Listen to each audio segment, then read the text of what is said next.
Welcome back, boys and girls. And as you know, I've been doing a lot of penetration tests lately, and I'm actually liking it a lot. I didn't think it was going to be this fun, but it's fun. And I'm actually learning a lot as well with the different handguns that I've been shooting. And today is something that I've been looking forward to for probably a whole week now because I'm taking out my 460 Smith & Wesson Magnum. Here's what I'm gonna test out today. First, we have regular lead flat nose 45 Colt. And then we have in the middle, we have 45 Colt 2025 grain FTX. And then we have 460 Smith & Wesson 20 grain FTX. Now, when I bought this handgun, I was trying to hunt with it and then realized 460 was just way too loud for my eardrums without any protection. So I've been kind of putting it off. And then I went ahead and bought the 45 Colt from Honore because it seems like it's a decent hunting round. And today I'm going to talk about the ballistics and do some penetration and see if it's actually suitable or not. Here's the ballistics for 45 Colt 225 grain FTX. At the muzzle, it comes out at 965 per second. Pretty decent. At 50 yards, 895, still pretty decent. Now the energy is where I have a little bit of trouble. At the muzzle is 460, and then we got 400 at 50 yards.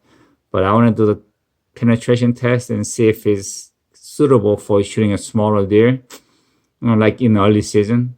But I'm not even concerned about 100 yards because I'm not shooting beyond 50. Here's the ballistics for 460 Smith & Wesson 200 grain FTX. Now we're talking. At the muzzle, we're looking at 2200 feet per second, and even out at 100 yards, 1715. And with the energy, I'm very happy with at muzzle 2149, and even out at 100 yards is 1305. So I have no problem shooting even a large animal out to 100 yards. Now, this is quite a flat shooting round, so me and my son, we are able to shoot clay pigeon at 100 yards with open sight. So if I see a nice buck at 100 yards standing, I have no problem pulling the trigger. But I'm going to try to refrain myself, trying to keep it under 50 yards.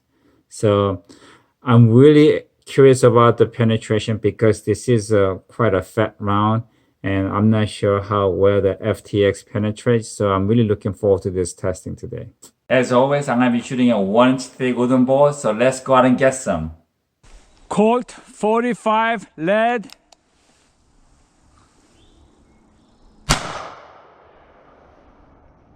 Colt 45 225 FTX Honore. It's got a better kick. Next is 460 Smith & Wesson Magnum. Wow. Really wow. All right, that was crazy, man. That 460 just busted everything up. That was Colt 45 lead. 1, 2. It did not penetrate the second one all the way. It stopped right here. So it was not even 2. And then this right here is Colt 45 Honore 225. 1, 2. Again.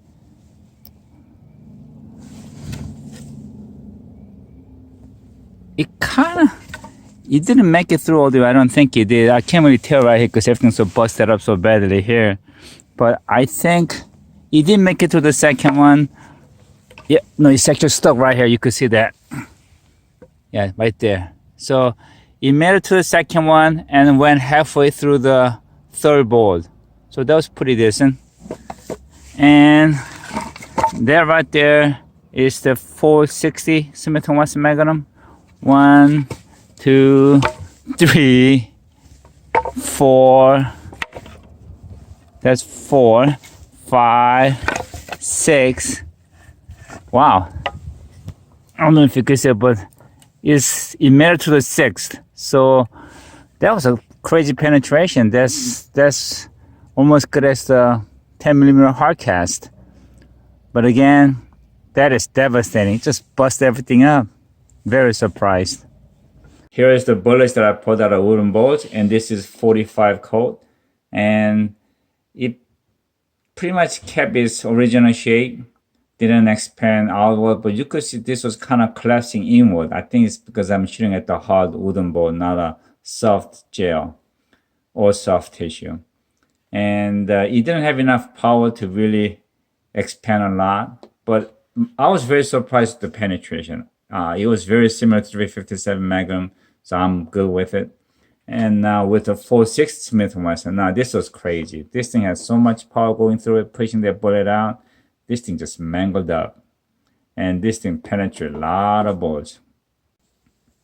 So this is what I'm thinking. I'm going to load it with 45 Colt as a first round, and then 460, 45, 460, and 45 again. So if I see a nice medium-sized deer or smaller coming in within 30 yards, I'm going to let it have it with 45 Colt. But if I see a bigger doe or something that's beyond 50 yards, I'm going to skip around and take the shot with 460 Smith & Wesson. That's my plan.